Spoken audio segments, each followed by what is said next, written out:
aking puso at hikayang kay ganda.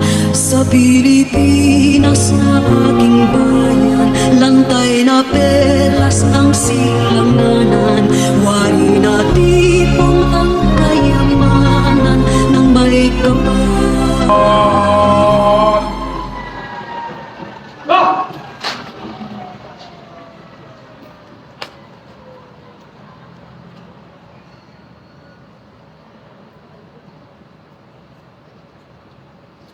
Sa pagdating po ng Pangulo ay ito nga po ay nagkaroon siya ng arrival honors at sasalubungin po siya ng mga pinuno ng dalawang kapulungan at ng itinalagang Congressional Reception Committee. Nandyan sina House Speaker Faustino Bogie III at Senate President Sherwin Gatchalian. Nandito rin po si Armed Forces of the Philippines Chief of Staff General Antonio Navarrete. Sa reception party dyan sa may rear entrance, kasama rin po sina Senator Kiko Pangilinan at sino pa ba yung nakita natin? Andyan pa po si Senator Juan Miguel Zubiri,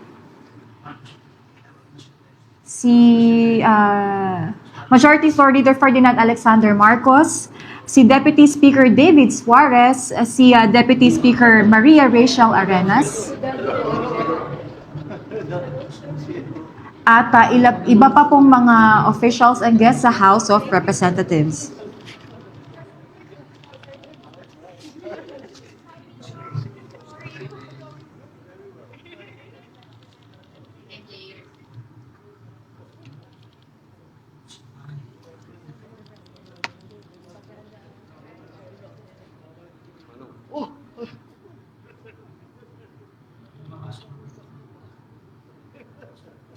Mula sa arrival area po, ihahatid ng Pangulo sa Legislators Executive Lounge o LEL. Dito karaniwang nagkakaroon ng courtesy meeting kasama ang mga pinuno ng Kongreso bago ang formal entry sa plenary hall. Pagkatapos nito, ihahatid siya ng reception party patungo sa session hall para sa joint session at sa formal na paghahatid ng SONA. Dagdag ko lang, Gab, itong reception party ay hindi lamang ceremonial welcome. Sumasagisag din ito sa formal na pagtanggap ng legislative sa Pangulo bilang head of the state at head of government. Yusek, para po sa mga hindi familiar sa mga kaganapan dito sa LEL, ano po ba ang nangyayari doon bago pumasok ang Pangulo sa plenary hall? Ito ay bahagi ng tradisyon sa SONA, formal na protokol sa pagitan ng executive at legislative.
Ladies and gentlemen, the President of the Republic of the Philippines, His Excellency Ferdinand R. Marcos Jr.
On the part of the Senate, the joint session is called to order. On the part of the House of Representatives, the joint session is called to order. Please rise for the singing of the Philippine National Anthem, to be led by the Philippine Charity Sweepstakes Chorale. Bayang magiliw, pero sa silanganan, alam ng puso, sa dibdib mo'y buhay. Lumang hinirang, luyag ka ng magiting, sa manlulupi, di ka pa sisitil, sa dagat at bundok, sa langit mong mahal, ilang kang tulas, paglayang minamahal, ang isap ng watawat mo'y tagumpay na nagdidingding, ang bituin at araw niya kailan pang may di magdidilim, lupa ng araw ng maraming pagsinta, buhay ay langit sa piling mo, ang ligaya ng pagmay mga api, ang mamatay ng dahil sa'yo.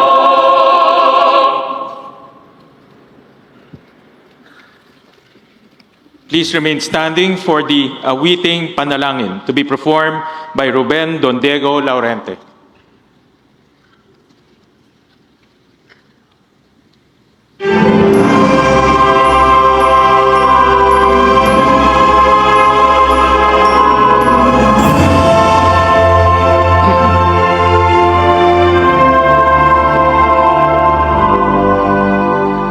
Let there be peace on earth, and let it begin with me.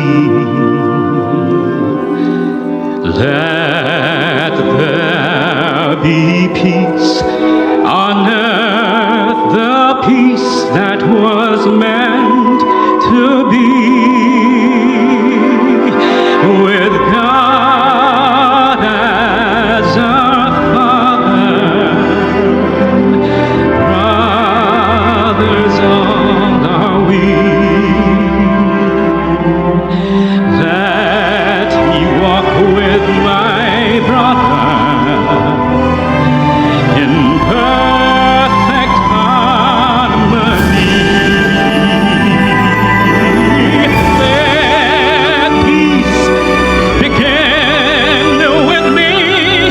Let this be the moment now.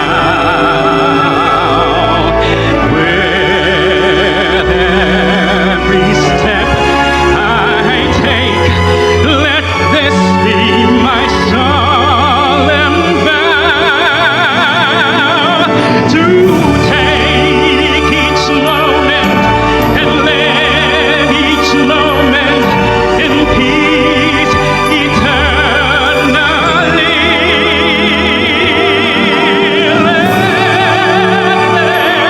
there be peace on earth, and let it begin with me.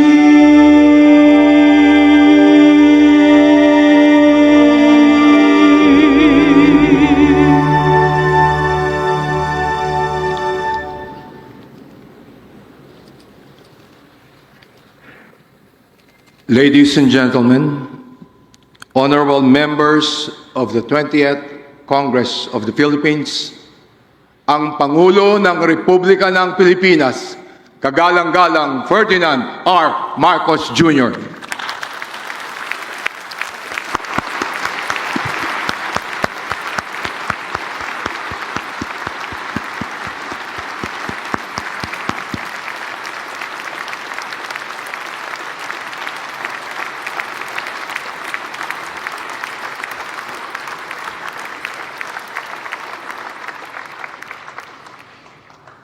Former President Gloria Macapagal Arroyo, Senate President Sherwin Gatchalian, and honorable members of the Senate, House Speaker Faustino D. III, and honorable members of the House of Representatives, Chief Justice Alexander Gesmundo, and honorable justices of the Supreme Court, His Excellency, the Most Reverend Charles John Brown, and esteemed members of the Diplomatic Corps, Executive Secretary Ralph Recto, and honorable members of the Cabinet, First Lady Luis Araneta Marcos, other distinguished guests, ladies and gentlemen, good afternoon. Mga kababayan ko, naririto ako muli upang tuparin ang ating katungkulan at magbigay ng ulat sa inyo tungkol sa estado ng ating bansa at sa mga ginagawa ng inyong pamahalaan. Isang taon na ang nakalipas mula noong huli akong tumayo rito upang ilantad ang katiwalian na nadiskubre namin sa mga flood control project. Gaya ng aking ipinangako sa inyo, nagsagawa tayo ng malawakan at malalimang investigasyon na walang pagkikiling kahit kanino man. Masusi nating sinuri at sinundan kung saan tayo itinuro ng ebidensya. Lahat ng kailangan gawin ay ginawa natin upang matuntun ang punot dulo. Mayroon ng mga unang nakasuhan at nakulong, mga kontratista, matataas na opisyal, pati na mga mambabatas. At dumating na tayo sa punto na ayon sa Ombudsman ay malapit na ang paghain ng patong-patong na kaso labang sa dating speaker. Masakit man sa akin ito, ngunit kailangan nating gawin ang tama. Hindi ako pangulo ng aking pamilya. Hindi ako pangulo ng aking kaibigan.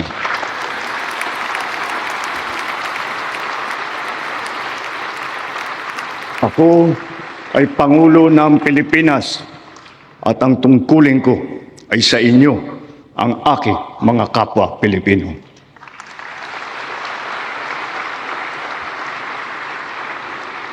Kaakibat ng mga naisampang mga kaso tiniyak ng inyong pamahalaan na mababawi mula sa mga nagsabwatan ang nakuha nilang pera ng taong bayan.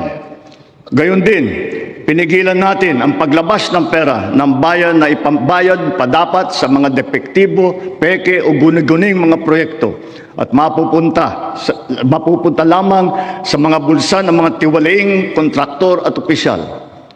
Halos 25 bilyong piso ang halaga ng nabawi, frozen at napreserbang mga pera at ari-arian ng mga akusado. Ang mahigit 800 milyong piso dito ay agad nating nabalik sa Treasury. Lahat ng mababawi mula sa mga sangkot na tiwali ay agad ibabalik sa kaban ng bayan. Ipinapaubaya na natin ang pag-uusig sa Ombudsman at sa ating mga pinalakas na National Prosecution Service. Nananalig din tayo sa makatarungang hatol ng hukuman. Makakaasa kayo na ang gulong ng hustisya ay tumatakbo.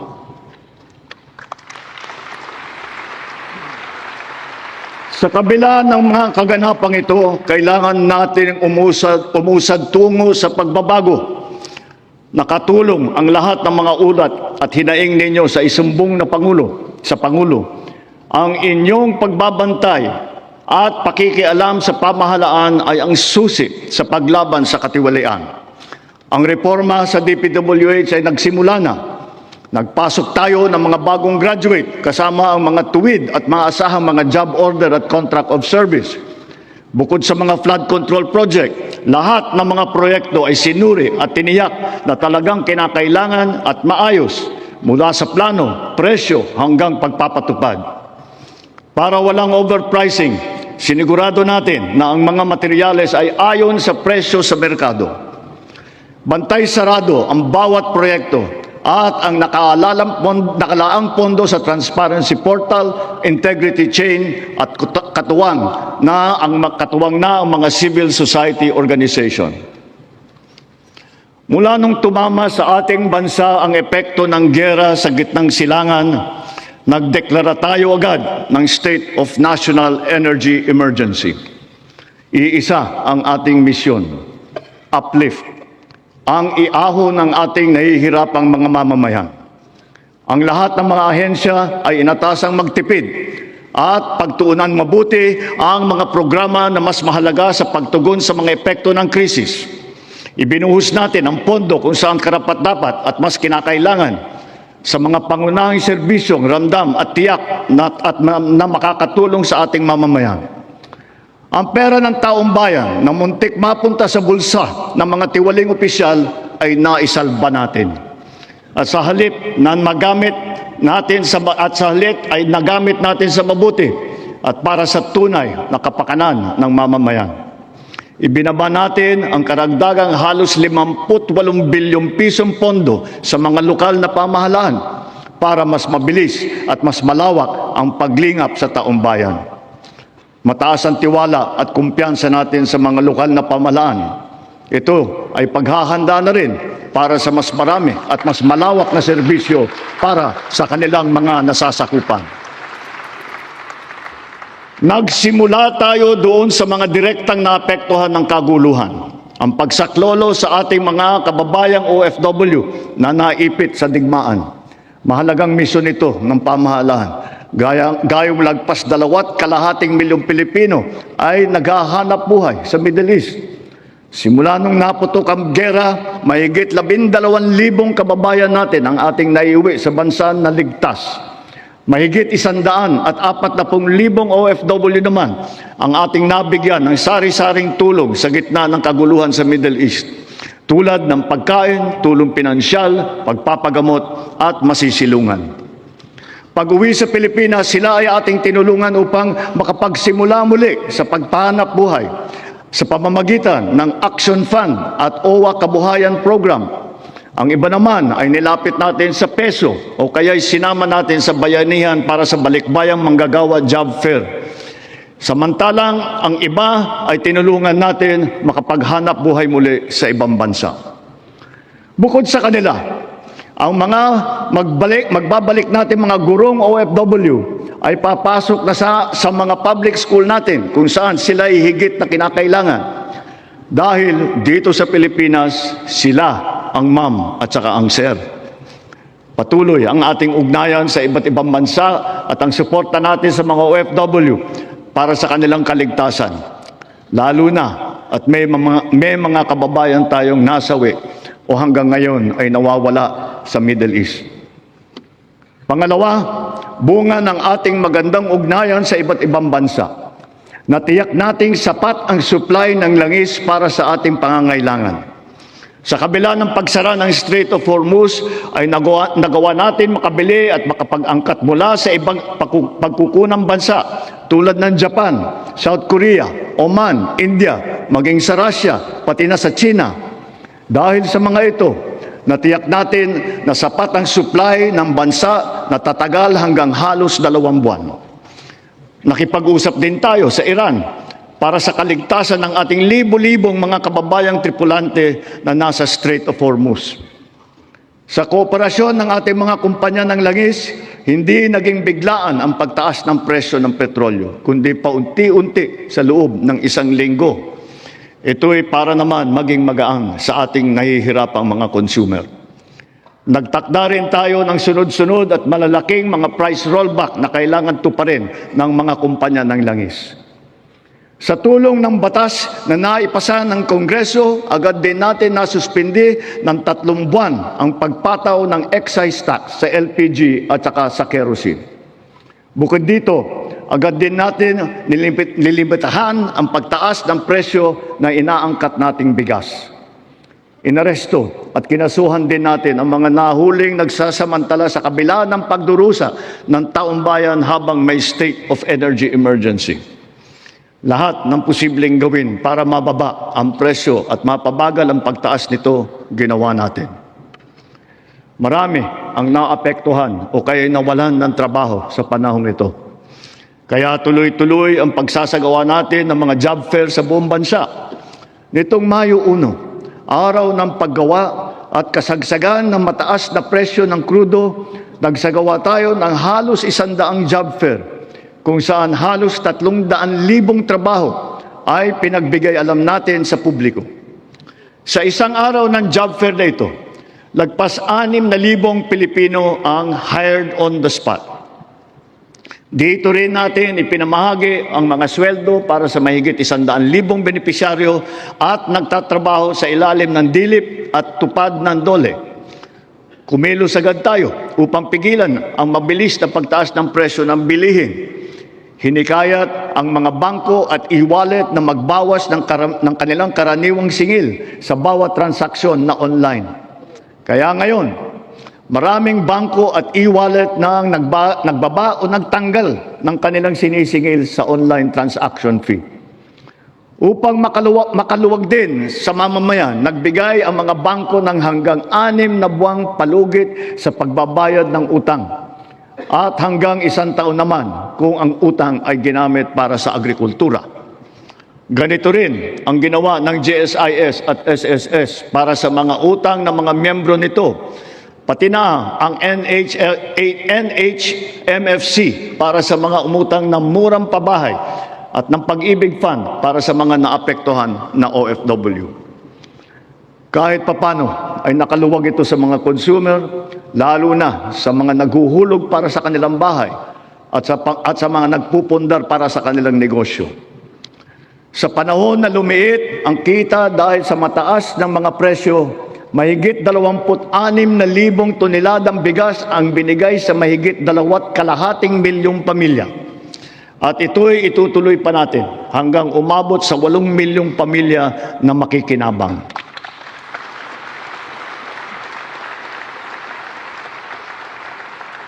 Patuloy pa rin ang programang Benteng Bigas Meron Na. Ito'y nakakapagbigay ginhawa sa mahigit 12 milyong Pilipino sa buong bansa. Ang mahigit 800 nating kadiwa ay nasa buong Pilipinas ay sabay pa rin nakakatulong sa mga namimili at sa mga magsasaka at mangingisda na direktang nakakapagtinda ng kanilang mga produkto. Nagbigay din tayo ng suporta sa halos 2 milyong magsasaka at mangingisda sa kasagsagan ng mataas na presyo ng langis sa ilalim ng Presidential Assistance to Farmers, Fisherfolk and Families o yung tinatawag na PAF.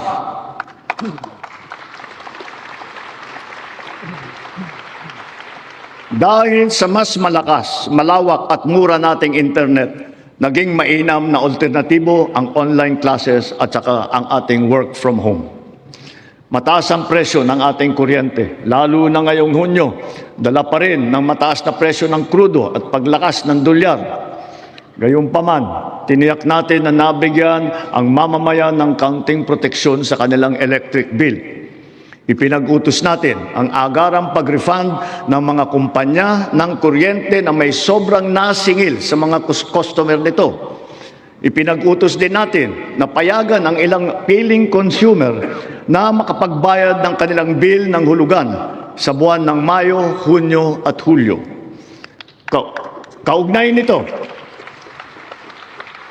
Kaugnay nito, pansamantala nating pinagbawal ang mga pagputol ng linya habang hinuhulugan pa nila ang kanilang bill sa mga buwang ito. Para sa ating mga micro-entrepreneur, ipinatupad natin sa BIR sa ngayong taon ang one-time tax abatement. Layunin nito na makapagbigay ng kaunting ginhawa sa mga nalugi o kaya lumiit ang kita dala ng hirap ng panahon. Ang sektor ng transportasyon ang pinakamatinding tinamaan ng epekto ng krisis. Super, operator, pasahero, manggagawa o negosyo man. Lahat ay umaray sa matarik na pagtaas ng presyo ng produktong petrolyo. Ngunit hindi natin kayang hayaan tumigil o maantala ito dahil ito ang nagsisilbing piston ng ating ekonomiya. Ang mga super ay natulungan ng cash relief mula sa ating programang AIX. Mayroon din 10 piso kada litro na diesel subsidy para sa mga pampasaherong jeepney at UV Express upang may dagdag na pangkarga. Bukod pa rito, mahigit 1,800,000 nagpapasada ang nahandugan din ng tulong ng AIX. Para naman sa mga pasahero, nagkaroon ng mga libreng sakay kung saan sinigundahan pa ng ilang mga ahensya ng pamahalaan gamit ang kanilang mga sasakyan.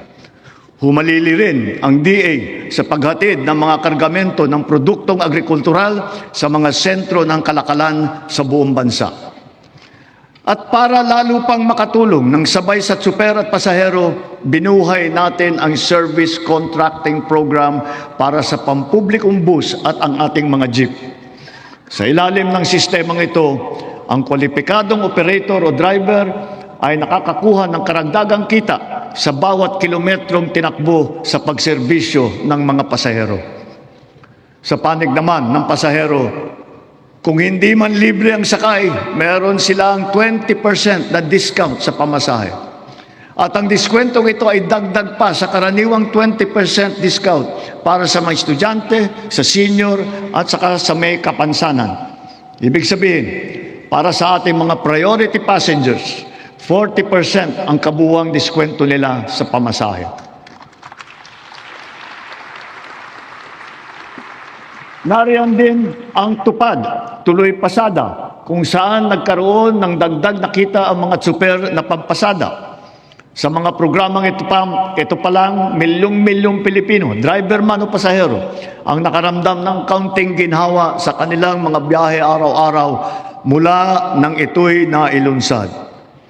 Dito sa Metro Manila, ang lahat ng mga sumasakay ng LRT2 at MRT3 ay patuloy na nagiginhawaan ng 50% diskwento sa pamasahe. Bukod pa ito sa mga espesyal na diskwento na ating ibinibigay tuwing linggo at mahahalagang kapistahan. Sa ating mga paliparan at pantalan, pansamantala nating binaba ang sari-saring mga bayarin sa paggamit ng mga pasilidad, gaya ng terminal fee, landing and take-off fee, harbor fee, anchorage at berthing fee, pati mga storage fee. Halimbawa, sa Cebu Port, naging libre ang terminal fee. Sa mga palipara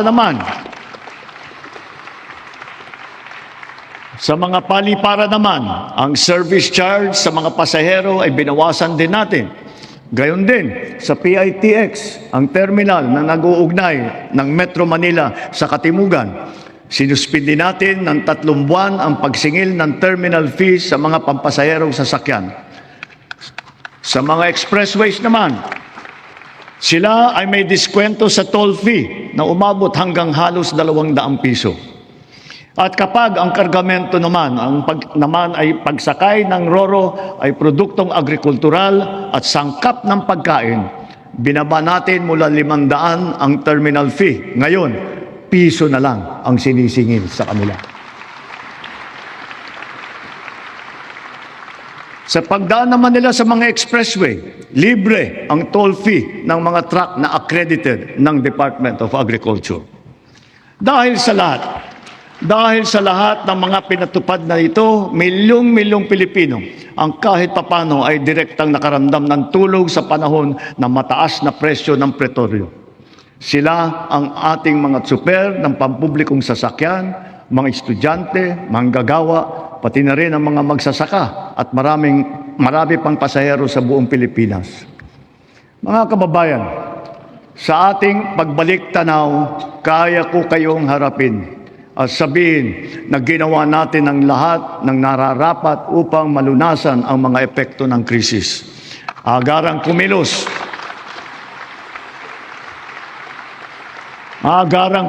ang buong pamahalaan upang tumulong sa mamamayan.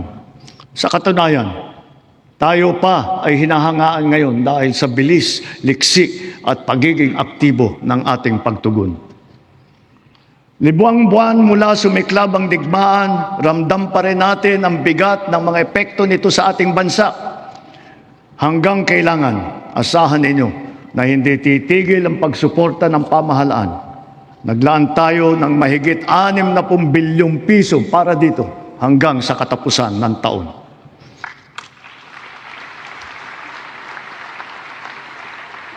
Ang pondo na naisalba natin na balak ibulsa ng mga tiwaling opisyal ay sa taong bayan natin ibinubuhos.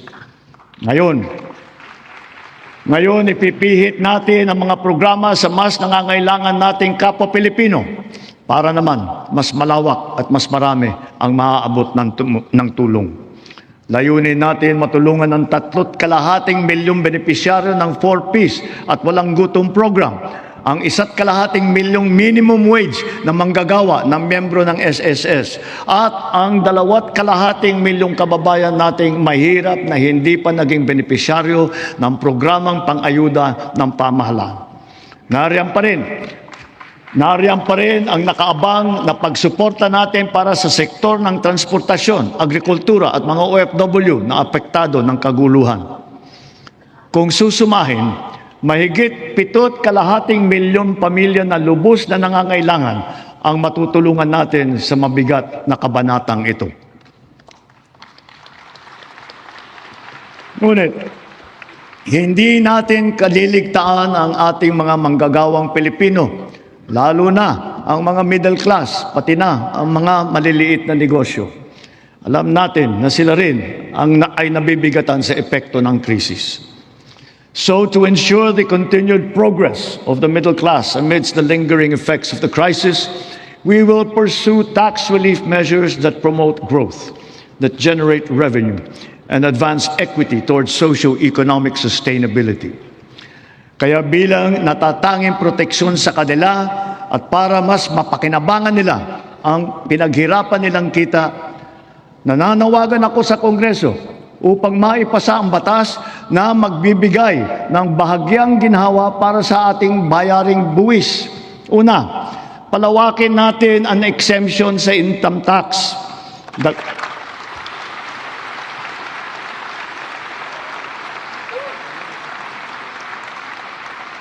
Dagdagan natin ang mga manggagawang malilibre sa buwis sa kanilang kita. Isasama na natin ang mga kumikita ng hindi lalagpas sa 350,000 pesos kada taon.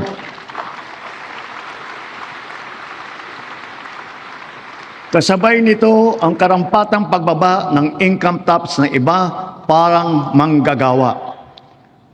Pangalawa, ang mga maliliit na negosyo ay hindi napapatawan ng minimum corporate income tax.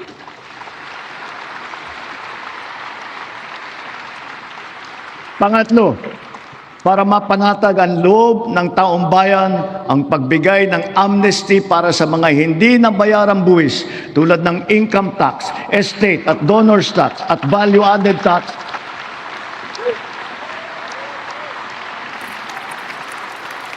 Kasama na rin dyan ang mga multa na kaakibat ng mga ito.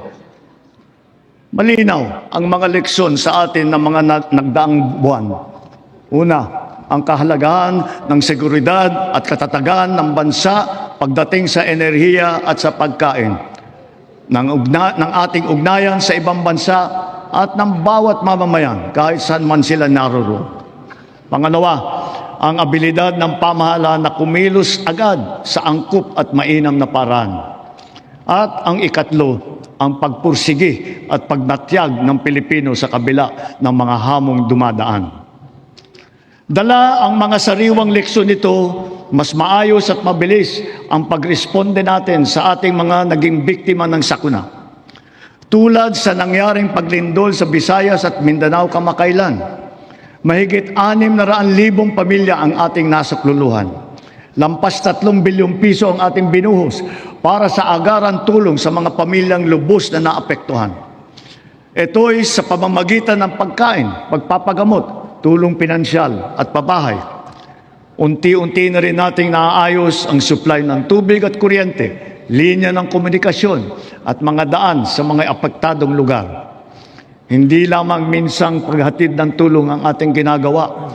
Ang misyon natin ay sila'y muling makabangon at maitaguyod. We have moved on from the reactive approach. Now we are not only proactive, but predictive as well, aided by digital tools. The strategies of public-private supply chains, hubs and spokes, warehousing, automated production, and wide-scale pre-positioning of food and non-food supplies in LGUs have proven their efficacy. We have now established a network consisting of primary disaster resource centers in Luzon, in Visayas, and soon in Mindanao, 15 hubs 76 spokes, and 919 last-mile facilities across the country, which makes up our nationwide disaster response infrastructure.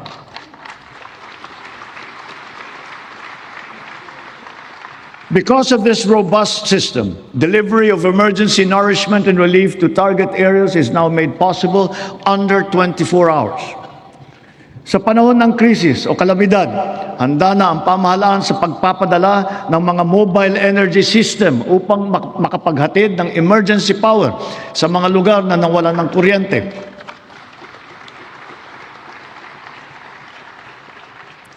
Complementing these are our government emergency communication system and the private sector-led and our first ever satellite-to-mobile service, both of which guarantee uninterrupted telecommunications nationwide in the event of crises and of disasters.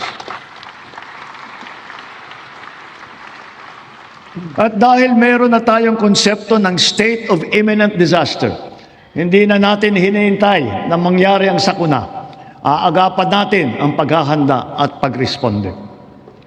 And so, taking all these lessons to heart, our overarching mission and all our conscious efforts henceforth must not be to simply uplift, but to ensure security and self-sufficiency of our nation and of our fellow Filipinos. Sa nasaksihan nating pagtaas ng presyo ng petrolyo, maraming kababayan natin ang umasa sa pampublikong sasakyan.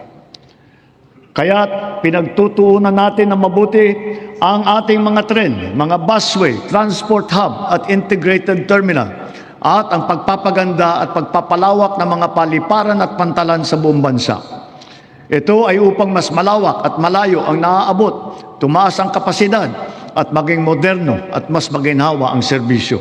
Halimbawa, sa susunod na taon, ang mga tren ng North-South Commuter Railway ay tatakbo na sa pagitan ng Valenzuela at Malolos. Sisikapin ng DOTR na sa pagtapos ng administrasyong ito, tapos na rin ang railway hanggang sa Clark.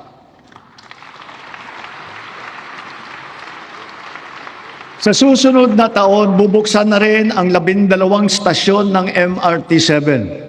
Matapos ang halos 3 dekada, may bago ng linya ang MRT na tutulak pa hanggang Sacred Heart sa Quezon City mula sa North Avenue. At balang araw, aabot pa ito hanggang San Jose del Monte, Bulacan.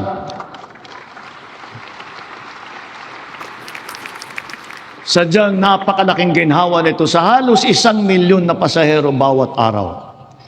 Thanks to the recently enacted Accelerated and Reformed Right-of-Way Act, right-of-way issues are now more quickly resolved, removing the biggest choke point in our mass transit development program.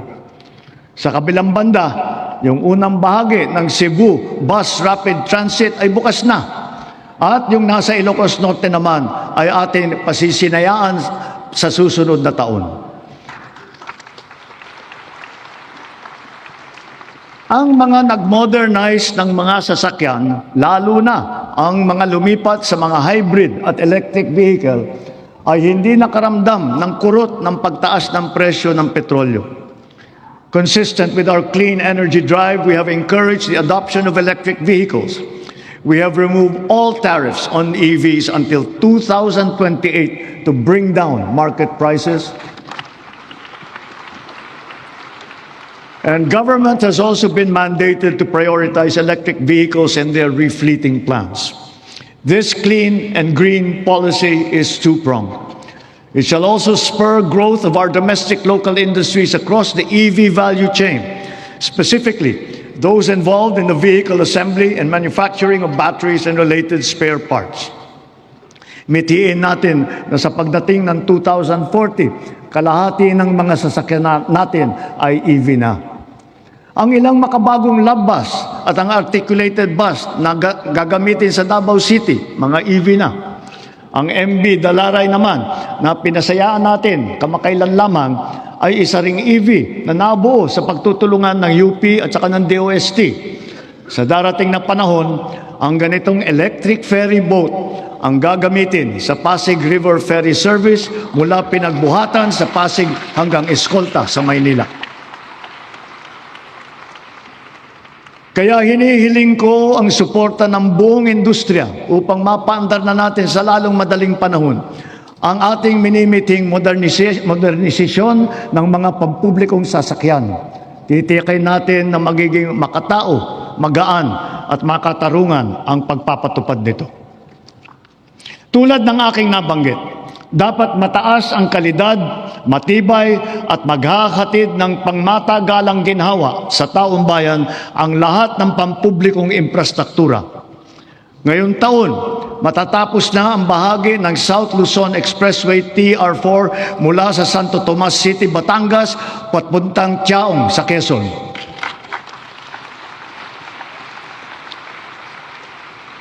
Halos 17,000 motorista araw-araw ang makikinabang dito.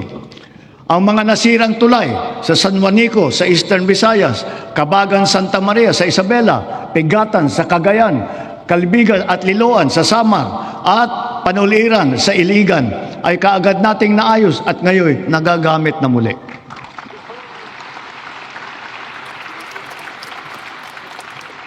Bukod sa 137 evacuation center na naitayo sa buong bansa, magsisimula na ngayon taon ang pagpapatayo ng Ligtas Pinoy Centers.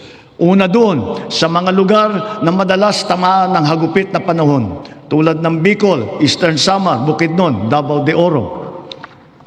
Ang mga gusali na ito ay dinisenyo upang kayanin ang mga malubhang kalamidad tulad ng super typhoon na 340 kilometers per hour, ang lakas ng hangin at ang magnitude na 8.4 na lindol.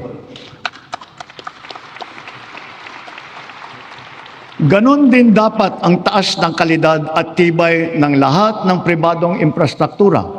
Ang lahat ng gusali sa ating bansa ay dapat handa at kayang manatiling matatag at nakatindig laban sa anumang banta ng sakuna at kalamidad. Kaya akmal lamang ng bigyang halaga at pagtuunan ang pag-amyenda ng National Building Code upang maging alinsunod ito sa mga modernong pamantayan. Katambal ng paglaban sa katiwalian, kaugnay ng mga ghost at substandard na flood control project, naglunsad din tayo ng Oplan kontrabaha sa buong bansa. Dito sa Metro Manila, masigasig ang ginagawang paglilinis ng mga estero at imburnal sa pangunguna ng MMDA. Nakakatulong ang mga Cash for Work program sa malawakang paglilinis na mahigit 200 estero at waterway mula sa Luzon hanggang Mindanao, sa Ilocos Sur, sa Cagayan, sa Camarines Sur, Negros Occidental, Cebu, Capiz, Iloilo, Lanao del Norte, Maguindanao del Sur, Misamis Oriental at Bukidnon. Sa kabila ng mga ginagawa natin ito, kailangan pa rin nating iwasto ang ating pamamaraan sa pagtapon ng basura. One systemic intervention is to update our 25-year-old Ecological Solid Waste Management Act, aligning it with modern waste management practices such as waste-to-energy and waste treatment technology.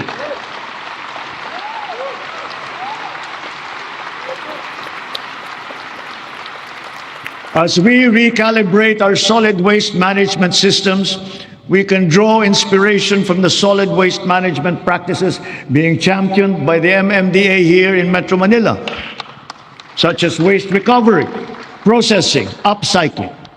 For example, what used to be the Carmona sanitary landfill of the 1990s is now the MMDA Nature Park. And more than a multi-purpose green space, it shall soon be the base of its high-level disaster preparedness training and simulation exercises. Gayon din, ang ating sistema ng agrikultura ay pinapatatag natin upang magarantiya ang ating supply ng pagkain at maipababa ang presyo nito para sa lahat. Ang sari-saring mga programa tulad ng puhunan, farm input, kagamitan, kaalaman, pati na insurance ay tumutulong sa mga magsasaka at mangingisda. Kaya mula noong 2023, patuloy na tumataas ang produksyon ng bansa Lumalakas ang cropping intensity, dumadami ang ani tulad ng palay, mais, asukal, baboy at manok. Dala ito ng malakas na buhos ng suporta sa sektor. Ang gumaganda at lumalawak na sakop ng infrastruktura at sistema ng irigasyon at tumataas na antas ng mekanisasyon. Nagbubuklod na rin ang mga magsasaka at mangingisda at nabibigyan ng makabagong teknolohiya, binhi at mga pasilidad ng kagamitan. Ilan sa mga ito ay ang 145 rice processing system, 3 malaking cold storage facility at halos 40,000 makinarya. Ang mga taniman naman ng niyog ay dumadami at lumalawak din, dala ng ating programa na malawakang pagtatanim sa buong bansa. Nakapagtanim na tayo ng 18 milyong puno at layunin po natin na sa pagkatapos ng administrasyong ito, makakapagtanim tayo ng 100 milyong puno ng niyog sa Pilipinas. Gagarantiyahin nito ang tatag ng ating industriya ng niyog hanggang sa mga susunod na dekada. Ang NFA din ay ngayon may mas malakas na ang kakayahan sa pagbili ng mga ani ng magsasaka sa mas magandang presyo at sa pag-imbak ng buffer stock. Ang mga sari-saring peste at sakit na ay nagbabantang manira ng mga inaasahang magandang kita. Halimbawa rito, ang avian flu at saka yung ASF. Kaya tinitiyak ng DA na ang mga magsasaka ay natututo ng mga makabagong kaalaman at mga mainam na paraan sa pag-iwas at paglaban sa mga ito. Gayunpaman, ang insurance ay nagsisilbing mabisang panangga laban sa pagkalugi dala ng pagkawala o pagkasira sa hindi inaasahang pangyayari. Sa nakalipas na 4 na taon, natulungan ang sektor upang mabawi ang halaga ng pinsala sa hanap buhay na umabot sa 19 bilyong piso halaga na kabayaran. Ang crop insurance ngayon ay hindi limitado sa mga pananim. Kasama sa saklaw nito ang mga alagang hayop, palaisdaan, mga gamit at pasilidad, pati sasakyan na pang-agrikultura. Meron ding life insurance para sa mismong magsasaka at mangingisda. Papalawigin pa ng Philippine Crop Insurance Corporation at DA ang kaalaman ng mga magsasaka at mangingisda tungkol sa crop insurance. Upang makapagbigay ng kapanatagan sa isipan ng mga benepisyaryo ng agrarian reform, wala tayong tigil sa pamamahagi ng mga titulo sa lupa na ginawad sa kanila. Kaya sa loob ng 4 na taon, lagpas 400,000 titulo na ang suma total ng atin na ipamahagi sa kanila, na may kabuong lawak na mahigit 500,000 hektarya. Tatapusin na natin ang pamamahagi ng mga titulo sa susunod na taon. Marami sa benepisyaryo ang naghintay ng 30 hanggang 60 taon. Ang iba mapalad na nasaksihan ang paglabas ng kanilang titulo. Sa tagal naman ng panahon, yung iba, apo na ang tumanggap. Gayon din, kahalaga sa kanila ang seguridad na hatid ng kalayaan mula sa pagkalubog sa utang. Kaya asahan ninyo, kukumplituhin na natin ngayong taon ang ginagawa natin pagpapawalang bisa ng mga utang ng ating mga benepisyaryo.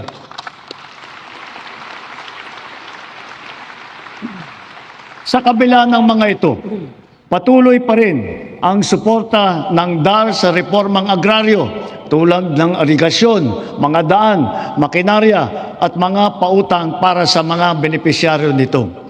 Kaya sinasabi ko, Secretary Conrad, huwag mong munang isipin na pwede ka na mag-retire. Marami ka pang trabaho na gagawin sa DAR. Ang mga nagdaang buwan ay nagpaalala sa atin na kailangan natin paramihin ang pinagkukunan natin ng kuryente. Ito ay isang tanda ng pagiging matatag na bansa. Kaya't kasalukuyan nating binabantayan at tinututukan ang 200 proyekto na matatapos hanggang sa dulo ng administrasyong ito. Ang kabuuang kapasidad ng mga ito ay halos 10,000 megawatt. 45 sa mga ito ay natapos na. at 31 ay matatapos ngayong taon. At ang 124 naman ay inaasahang matatapos hanggang sa 2028. Dagdag pa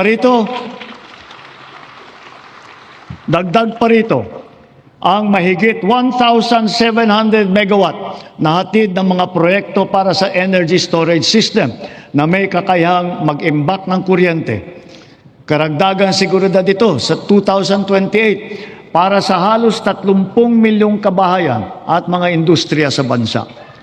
Ang mga proyektong ito ay napabilis ng dahil sa mga bagong patakaran at proseso na nagpapadali ng pagnegosyo dito sa ating bansa para sa mga Pilipino at dayuhang negosyante. Ngunit siyempre, mas pinapaghalagahan natin ang mga teknolohiya na hindi umaasa sa inaangkat na krudo na pinapaandar ng mga likas na yaman ng ating bansa tulad ng renewable at indigenous.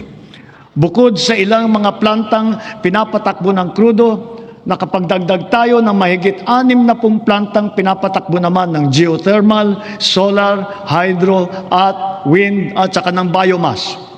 Because of the extension as well of the Malampaya service contract until 2039, drilling operations once again resume for the first time in 8 years.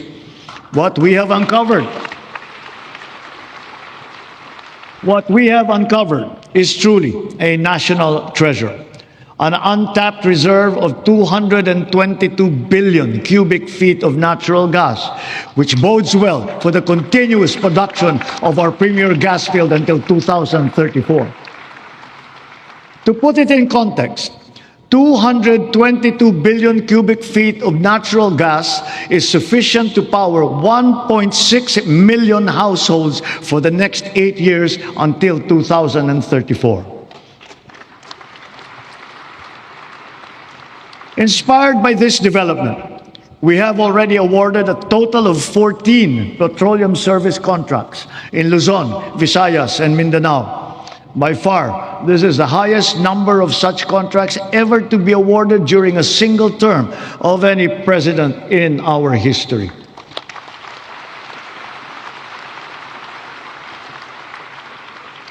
Four of the contracts that we have so far awarded are for the production of hydrogen. Hydrogen gas will serve as a backup fuel for our power plants, especially useful for our off-grid areas. It is also touted as the world's clean fuel of the future.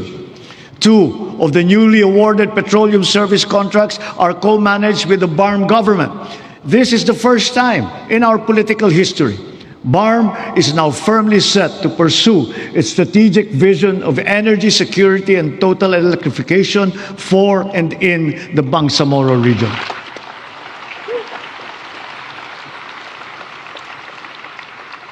Sa kabila ng mga nailatag para sa ating seguridad sa enerhiya, panatag ang aking loob na kaya nating umangat pa. We have begun to embark on the establishment of hydrogen power plants. Multiple projects are now in their pre-developmental stage in Marinduque, in Masbate, Zamboanga, Sibugay, Basilan, and other potential areas. Pushing the envelope further, perhaps it is time for us to revisit nuclear energy production.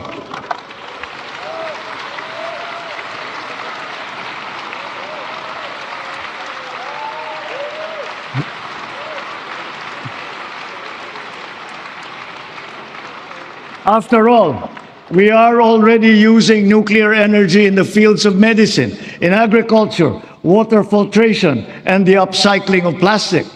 We are confident in its capacity to reinforce our energy security and to bring down the cost of electricity in our country. Titiyakin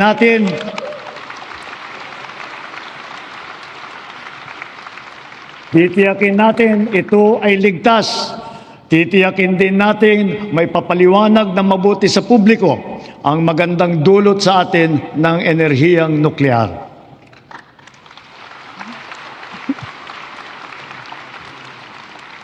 Mga kababayan, sa lahat ng mga ginagawa natin sa sektor ng enerhiya, maninaw din sa pamahalaan ang hinaing ng taong bayan na pababain ang presyo ng kuryente sa bansa.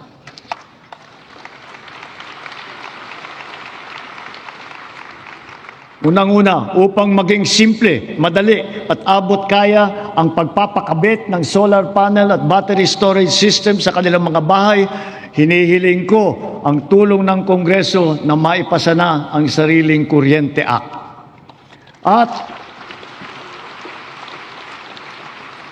At kung pagbawas ng presyo ang usapan, sa aking palagay, panahon na para tanggalin na natin ang systems loss na pinapasa sa consumer.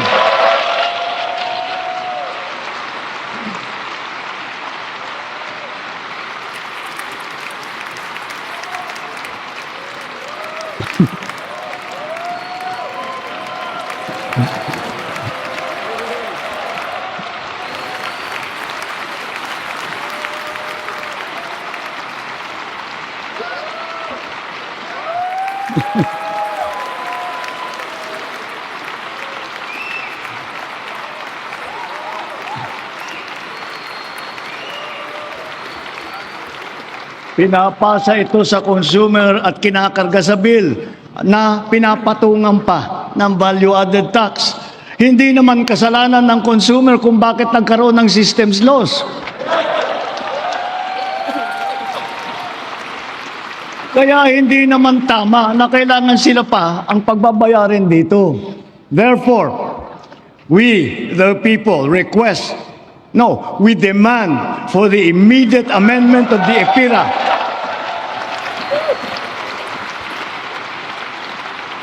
and to prohibit charging systems loss against consumers, including the value-added tax thereon.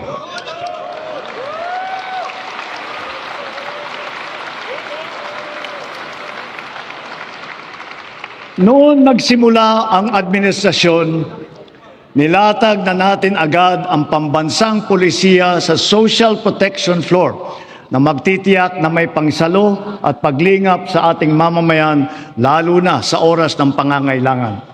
Kaya't nariyan ang DILIP at tupad ng DOLE at AIX at Risk Resiliency Program ng DSWD para magsilbing pantawid sa anumang krisis na pinagdadaanan sa pamamagitan ng pansamantalang hanap buhay o di kaya'y tulong pinansyal.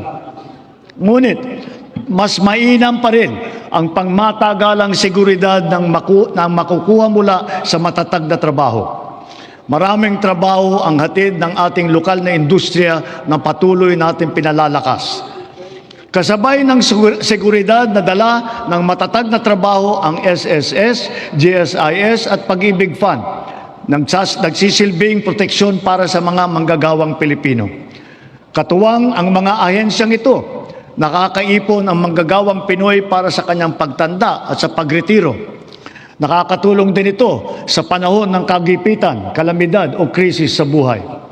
Bukod pa riyan, daan ito upang makapagpundar para sa sariling buhay tulad ng mga abot-kayang pabahay sa ilalim ng ating 4PH program.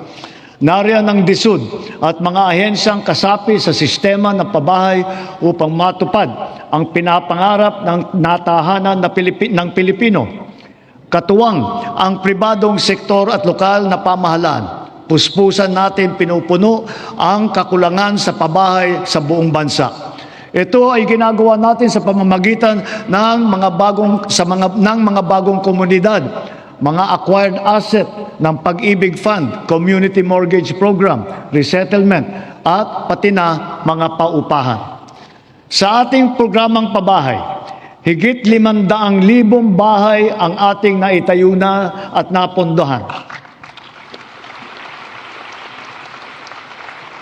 Kasama ang higit 100,000 bahay na naidagdag natin sa loob lamang ng isang taon sa ilalim ng pinalawig natin na 4PH program. Susi sa lahat ng ito ang magandang sistema ng pautang upang gawing mas abot kaya ang mga pabahay para sa mga Pilipino. Isa na rito ang Pag-ibig Fund. Ang kanyang 17 milyong miyembro ngayon ay patuloy pang dumadami. Kung kaya, ang pinupundar ng mga miyembro ay patuloy ding lumalago. Ngayon, itinaas natin sa 10 milyong piso ang limit sa pautang para sa pabahay. Halimbawa, dahil dito, ang mag-asawa na may mas kakayahang bumili ng pinapangarap nilang bahay para sa kanilang pamilya. Ngayon, halos 7 milyong OFW na ang nagkaroon ng insurance. Dahil dito, panatag tayo na ang mga OFW natin ay naaalagaan at natutulungan ng mabuti. Patuloy din na dumadami ang mga kasunduan natin sa ibang bansa para sa karagdagan oportunidad para sa hanap buhay. Napataas din natin ang minimum wage ng OFW natin na namamasukan bilang kasambahay. Para naman sa ating mga pensyonadong uniform personnel na nagsakripisyo para sa seguridad ng ating republika, itinaas natin simula ngayong taon ang nakukuha nilang pensyon at subsistence allowance.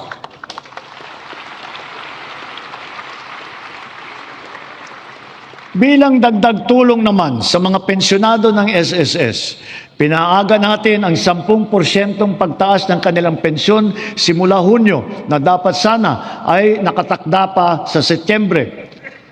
Mula nung nag-umpisa ang administrasyon, humigit kumulang 44 na milyong Pilipino na ang protektado ng SSS. Mahigit 80,000 sa kanila ay mga tsuper, mga tindero, tendera, gig worker, mga job order at contract of service at iba pang mga nasa informal na sektor. Ang mga contract of service at job order ng pamahalaan, ipinagpatuloy natin ang kanilang mga serbisyo. Naglaan pa tayo ng karagdagang sahod para sa kanilang paghulog sa SSS, Pag-ibig at PhilHealth bukod sa iba pang mga benepisyo. Misyon natin na mas marami pang Pilipino ang makakasapi sa SSS, lalo na ang informal na sektor at mga self-employed na tulad nila.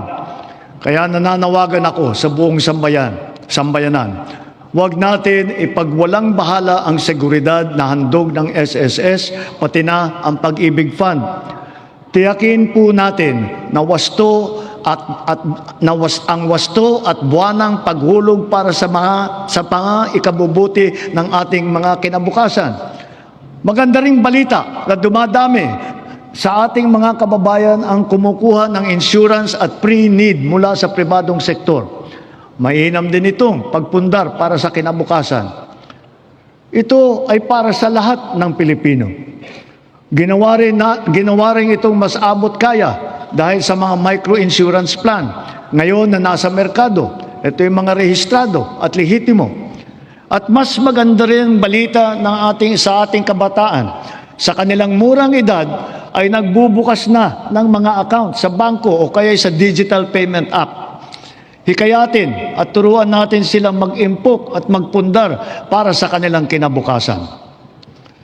Gayunpaman, edukasyon pa rin ang siyang pangunahin nagtataguyod ng kakayahan. Kung kaya ito ang nangunguna sa listahan ng administrasyong ito.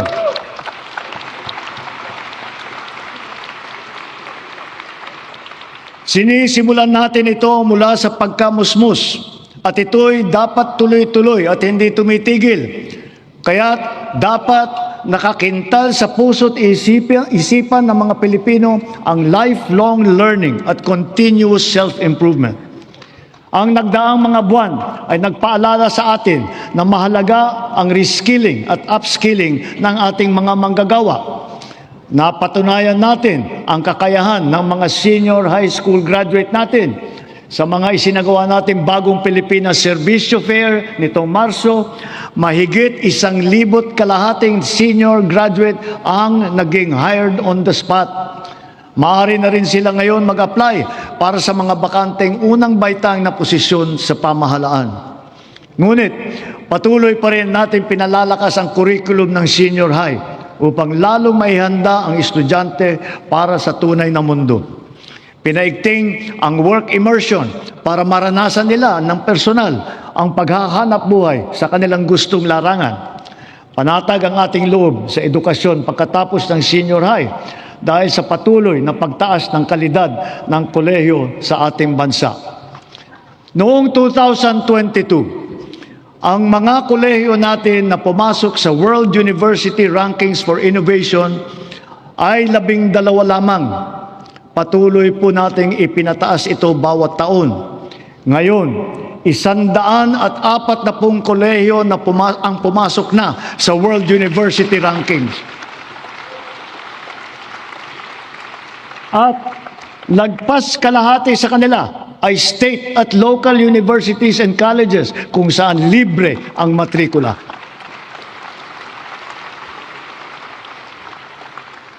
Para mahikayat ang kabataan na magtapos ng kolehiyo, ang tanggapan ng Pangulo ay naglaan ng 100,000 piso para sa 5 estudyante sa bawat barangay sa buong bansa. Sila ngayon ang ating presidential scholar.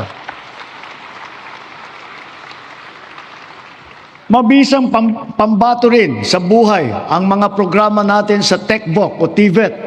Sa ngayon, 81% na ang placement rate ng mga dumadaan sa kursong TechVoc. Halimbawa, sa programang Super Scholar at ang programa Entrepreneur, naturuan ang mga driver ng panibagong kaalaman na sa kanilang iba't ibang pangkabuhayan. Sa programa naman ng DOLE at DA, mahigit 10,000 magsasaka at mangingisda sa buong bansa ang matuturuan na rin sa mga bagong kaalaman. Ang TechPro ay nakapaloob na sa senior high at ito'y progresibo o ladderized upang maging tulay sa agarang hanap buhay at hakbang din tungo sa patuloy na pag-aaral at pagsasanay. Maaring gamitin ng isang TVET graduate ang kanyang national certificate bilang pundasyon upang maituloy pa ang pag-aaral hanggang maging ganap itong kolehiyong diploma. Halimbawa, ang electrical installation and maintenance sa senior high, maaring magtuloy sa electrical engineering balang araw. Ang caregiving, pwedeng ituloy sa nursing. Sa kabilang banda, kahit graduate ng kolehiyo ay maaaring kumuha ng NC upang tumahak ng ibang larangan o kaya'y magnegosyo. Inahahayag ng DOLE at TESDA sa publiko ang kompletong impormasyon ukol sa mga kurso at programa TVET, lokasyon ng mga training center at provider, paano mag-apply, petsa, iba pang mahahalagang detalye. Malaking tulong ngayon ang TESDA Passport na bunga ng digitalization ng inyong mga serbisyo. In line with our digital transformation drive, our DICT continues to train our tech-savvy citizenry in high-impact tech skills to help them stay competitive in this ever-evolving field. AI is here to stay, and so we adopt it to harness its potential to enhance critical sectors, from our educational system to our industries. We have launched massive training programs for AI readiness, which have reached at least 1.8 million individuals, students, parents, and teachers alike. This success inspires confidence to further scale up our initiatives for AI literacy across all sectors. We must ensure our global competitiveness. Within and beyond the academe, we must inculcate in our youth the virtues of critical thinking, innovativeness, creativity, as well as the ability to find solutions to problems. Our targeted scholarships and funding grants are all aimed to encourage these trailblazing traits. Contests such as Young Creative Challenge, the NICE, and the Philippine Innovation Awards recognize their talent and their hard work. At the same time, we have to do more to protect our children. We must protect them from the harmful influences and forces that exploit their vulnerability. The corrosive influence of fake news, the unfettered exposure to pornography, even to minors, the constant depiction of casual violence, and the toxicity and hate culture pervasive in social media. These pernicious influences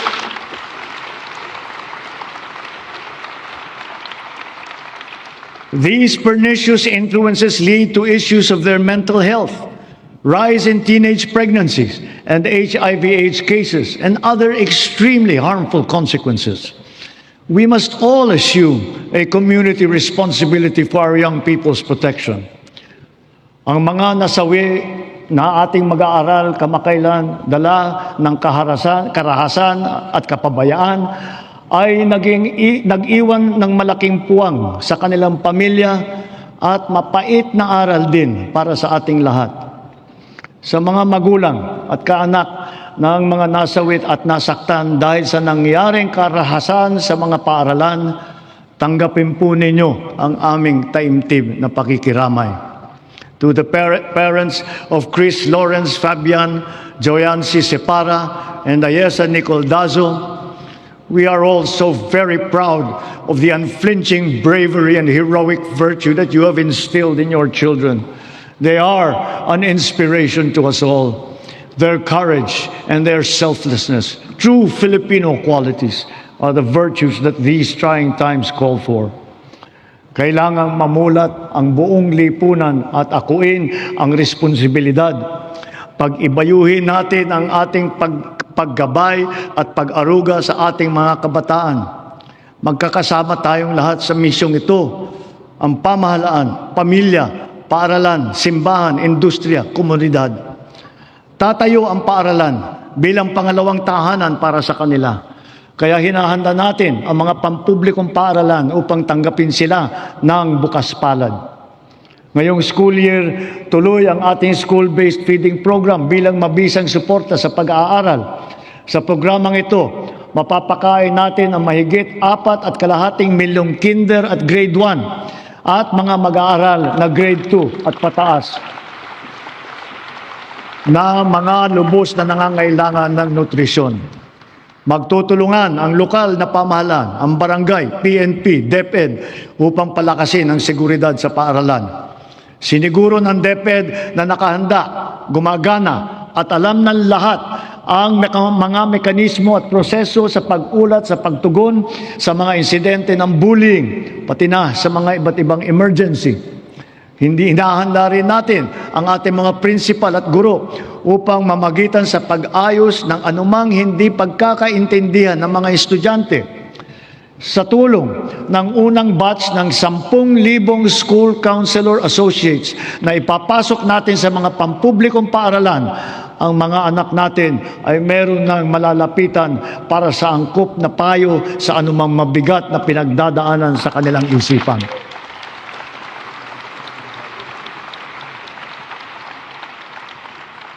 Hindi mawawaglit sa ating isipan ang karangalan at kadakilaan ng ating mga guro.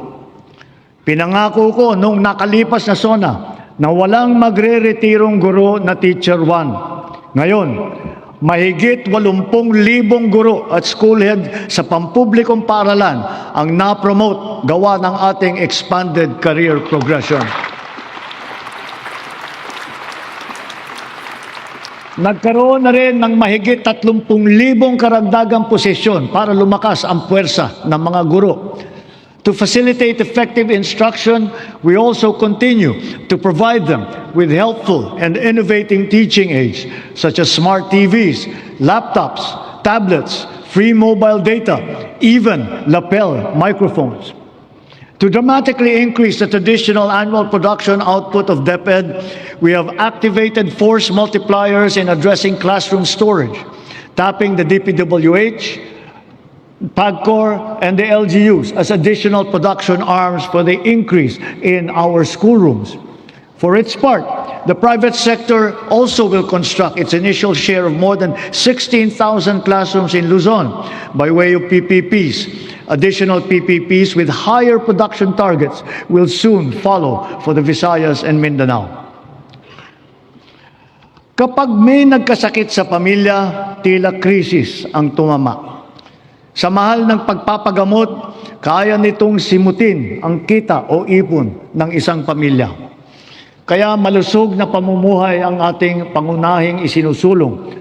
Kumpletong bakuna, maayos na nutrisyon, regular na ehersisyo at pag-iwas sa masamang bisyo at mapanganib na gawain. Mahalaga rin ang ating sports. Itinaas natin ng triple ang suporta natin dito. Hindi lamang dahil sa aliw na hatid nito, kundi para sa kalusugan. Sa nag-uumapaw nating suporta kay Alex Eala, Sana ay marami ang maengganyo para matuto at maglaro hindi lamang ng tennis, kundi ng ibang sport pa.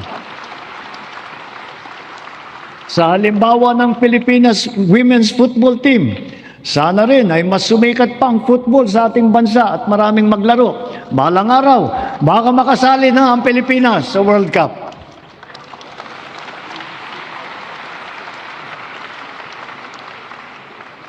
Ang ating sistema ng universal healthcare ay ang pangunahing seguridad sa kalusugan ng bawat Pilipino, katuwang ang DOH at saka ang PhilHealth.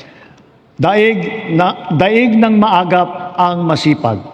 Ito ang layunin ng ating YAKAP program. Ilayo ang Pilipino mula sa sakit at tugunan ng maaga ang nagbabadyang karamdaman. Sa taong ito, 4.5 milyon na ang nakapagpatingin mula sa 25 milyong Pilipino nakarehistro sa programang ito. Hangad natin, mas maraming klinika pa ang makakasapi sa YAKAP upang mas marami pa ang pagpipilian ng ating mga mamamayan. Sa kaugnay nitong gamot program, ang miyembro ng PhilHealth ay makakakuha ng kailangang gamot mula sa mahigit 2,000 accredited na provider. Ang bawat miyembro ay may benefit limit pa na 20,000 piso kada taon. Ngayon, 75 na ang mahahalagang gamot na kasama sa listahan ng programang ito. Meron diyang antibiotic, laban sa asma, alta presyon, kolesterol, para sa diabetes, sa ubo, lagnat, at iba pang mga sakit na kadalasang nararamdaman. Sa 7 buwan ng taong ito, mahigit 300,000 kababayan natin ang nakinabang dito. Bukod sa programang ito ng PhilHealth, ang bilang ng mga gamot na tinanggalan natin ng value-added tax ay umabot na sa mahigit 2,000. Mahigit 700 dito ay laban sa cancer, mahigit 500 ay para sa alta presyon, mahigit 600 naman ay laban sa diabetes at para rin sa mental health. Sa buwis na ito na ating tinanggal, ang side effect dyan ay mas mababang presyo nito sa butika.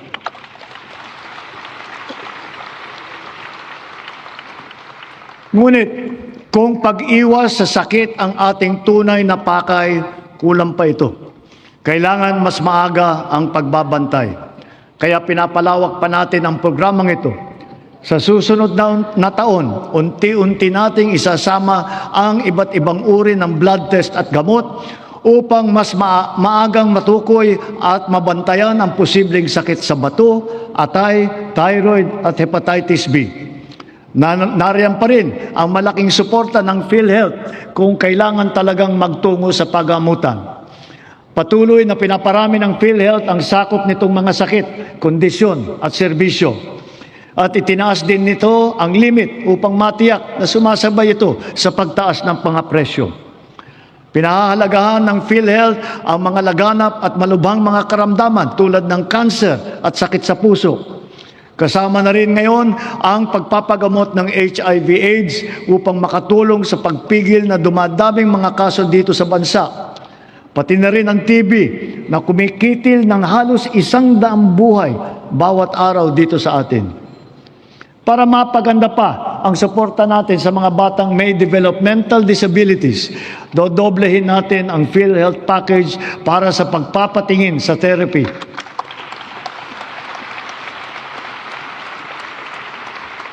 Dadamihan din natin mula sa 90 hanggang 150 ang bilang ng therapy session na sakop ng PhilHealth.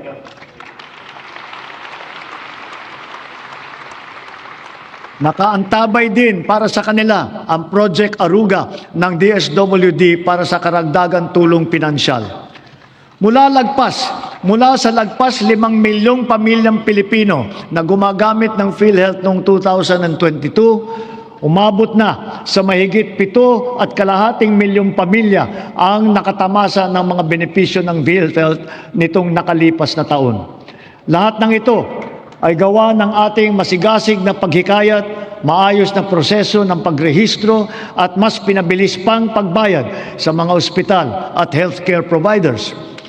At mula nung inilunsad matapos ng huling SONA, Halos 3 milyon ng kapwa natin ang walang binayaran, kahit 5 sa kanilang pagpapagamot, gawa ng ating zero balance billing sa mga ward ng ospital ng DOH.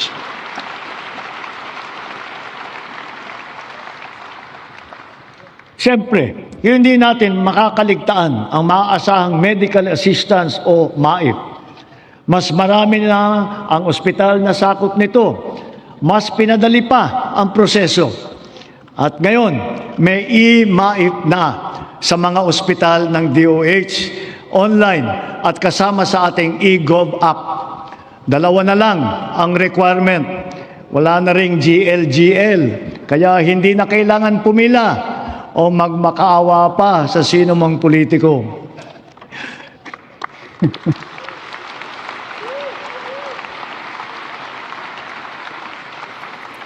Sa mahigit 56 na milyong nakapag-download at gumagamit ng ating e-Gov app, ganong karaming Pilipino, kasama ang kanilang pamilya, ang madali nang maaabot ang napakahalagang medical assistance na ito mula sa national government.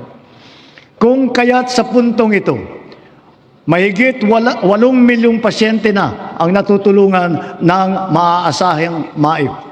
Sa ating ginagawang mga pagbabago, mas marami pa ang matutulungan nito, anumang antas sa lipunan. Paraan natin ito upang mapakinabangan ng mamamayan ang buwis ng kanilang binabayaran. Malaking bahagi ng naisalba nating pondo mula sa korupsyon sa flood control project, binuhos po natin sa edukasyon, sa pagkain, sa DOH, PhilHealth at sa MAIP. Para talagang makatulong, makapagpagaling at makapagpalakas ng katawan ng Pilipino. Patuloy pa nating inaayos ang sistema ng mga ospital at mga pasilidad sa bansa, kasama ang mga bukas at mga specialty center. Mayroon din valor clinics na tanging para naman sa ating mga veterano at kanilang pamilya. At magsisimula na rin tayong iguhit ang plano para sa makapagtayo ng isang Virology and Vaccine Institute dito sa ating bansa.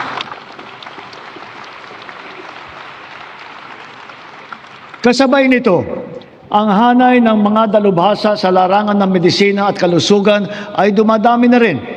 Mula nung na magsimula tayo, mahigit dumoble ang kumukuha ng medical scholarship kapalit ng obligasyon na maglilingkod sa mga pampublikang ospital sila balang araw.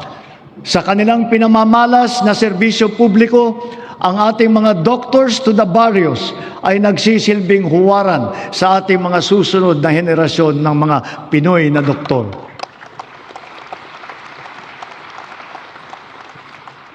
As we have witnessed and proven during this difficult period, our strong foreign relations have earned us incalculable dividends. The Philippines is once again a full member of the community of nations.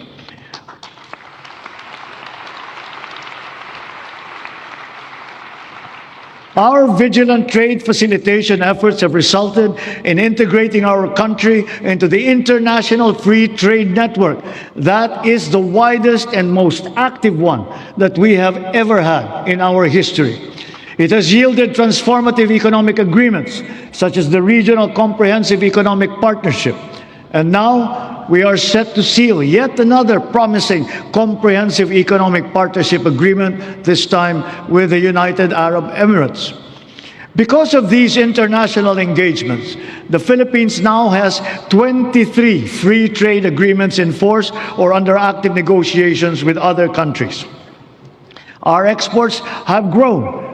They have continued to grow, reflecting high productivity and the increasing competitiveness of our products and services in the international trade market. It now behooves us to reinforce our strengths, enhance our comparative advantage, and diversify our portfolio.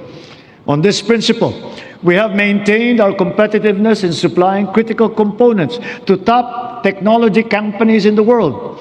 We have also maintained export competitiveness for our indigenous farm products such as ube, coconut, bananas, other tropical fruits. And we have now ventured into new, invaluable ones like Inoke mushrooms. Foreign investments continue to pour in because of our beneficial policies, especially those promoting ease of doing business and accelerating digital transformation that curb red tape and corruption. Over the past 3 years, more than 6 trillion pesos in investments have been facilitated through our green lanes. These are estimated to create over 400,000 jobs for our fellow Filipinos. Our productive ecozones lay down the fertile groundwork that brings these investments into actual fruition, posting consistent growth rates over the past 3 years. Extending beyond Metro Manila, from Luzon to Mindanao, promising new areas have been recently proclaimed, such as in Dumaguete and Misamis Oriental. And soon, we will also present a strong case for Palawan and for the halal industry. We continue to strive for bigger and greater things, venturing into areas heretofore unimaginable.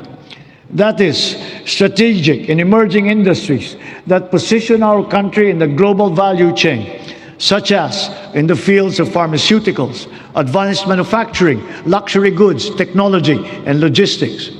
Additionally, a product of the 23-member-strong US-led Pac Silica initiative, the Pac Silica Industrial Hub will create an ecosystem that will have AI at its core. It will bring quality jobs to our people, accelerate our industrial competitiveness, and revitalize our economy. As a strategic component of the Luzon Economic Corridor, the hub will be an advanced manufacturing and logistics center in the global AI and technology value chain. Cagayan is both geographically and economically primed to serve as our gateway to space and host the country's first spaceport. A sounding rocket launch test is slated for next year. Yes, we are going to launch a rocket into space. This we will do in partnership with a South Korean aerospace company. We do not have to look or sail very far to find dependable allies. ASEAN is our safe harbor, within which we share not only mutual proximity, but affinity. During our chairship of the ASEAN Summit this year, we advocated for greater solidarity and cooperation among ASEAN member states.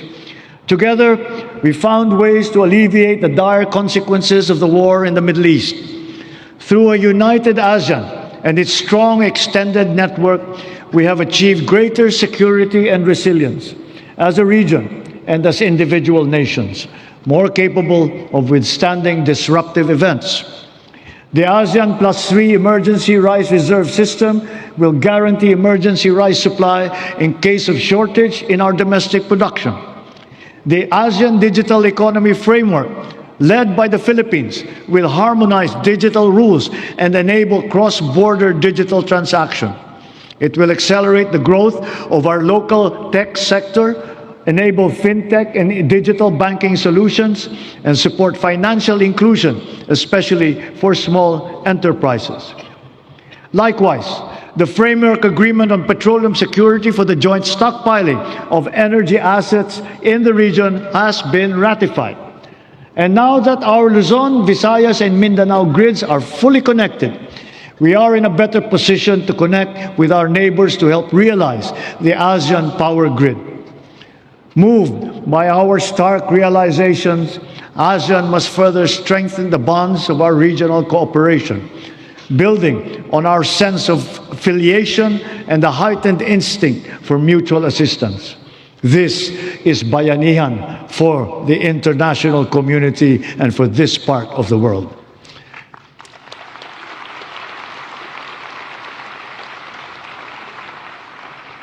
And more significantly, we in ASEAN, joined by the entirety of Filipinos who by nature are peace-loving, re-echo our unified appeal for an end to violent conflict. We appeal to all parties for a heightened sense of community, to a return to the table, armed only with a genuine desire for peace and for normalcy. True diplomacy builds, violent conflict only destroys. Peace and order are the foundations of security for our country, for our region, for the world. A long but worthwhile 15 years since its signing, we are now ready to formalize a historic completion of the government's peace pact with the CBA-CPLA. And in accordance with the Republic Act number 12317, the BARM electorate is now poised to partake in BARM's first regular parliamentary election.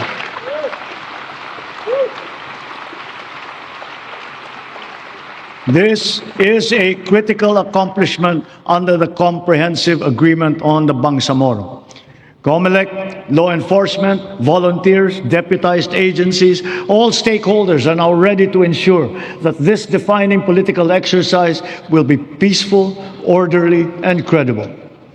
May these inspiring developments strengthen our collective belief in the unity and indivisibility of the Filipino nation amidst our individual diversity.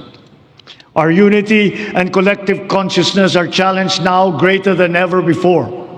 A common threat lies before us, directed against our dignity and self-respect. Of late, our very humanity has been called into question. Let me remind our friends and our detractors, Filipinos are a noble, kind, gracious, and great race. We are not greedy. We are not racists. We are not liars.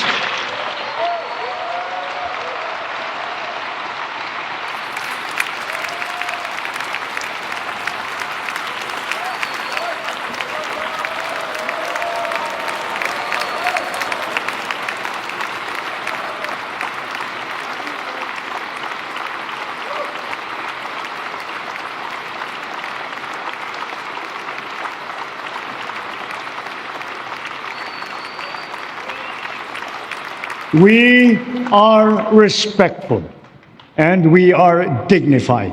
We are Filipinos and we do not yield.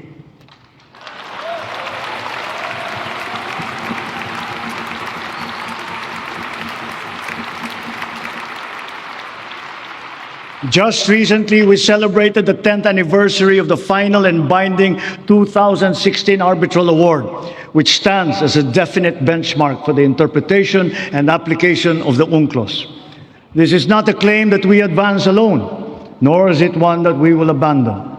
Your government will do all that is necessary to continue upholding this award, utilizing every peaceful and legal means available to the Republic against any attempt, foreign or domestic, to undermine this achievement. We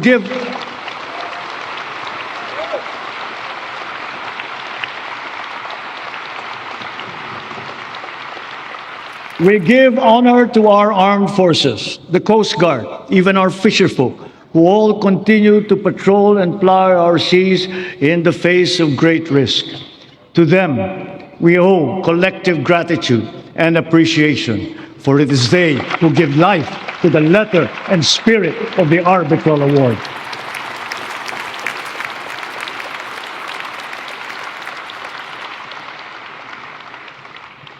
Mga kapwa kong Pilipino, sa ganitong mga banta sa ating seguridad, sa loob at sa labas ng bansa, tayo'y tumindig ng taas noo at magkapit-bisig. Dahil tayo man ay magkakaiba sa maraming bagay, iisa lang tayong lahi. Tayong lahat ay Pilipino, Pilipino sa diwa, Pilipino sa dugo. Manaig nawa ang pagkakaisa at ang pagmamahal natin sa inang bayan at sa kapwa Pilipino. Sa bagay na ito, hindi tayo magkakatunggali. Tayo ay magkakabigkis tulad ng ating pinamana sa ating buong kasaysayan. Sa mga pang-aalipusta, hindi tayo matitinag. Sa manlulupig, hindi tayo pasisiil.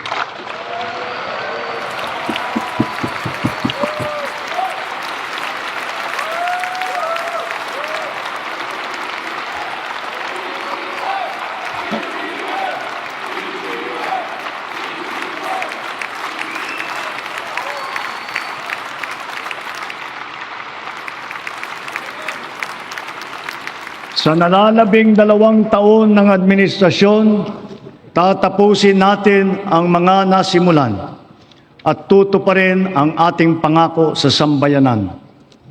My beloved countrymen, let us continue the work that we have started to make the Philippines the country that Filipinos deserve. There is no nobler cause than this. We do this for our children. We do this for our future. We can but do this because we love our country and we love our people. Maraming salamat po. Magandang gabi po. Mabuhay ang Pilipinas!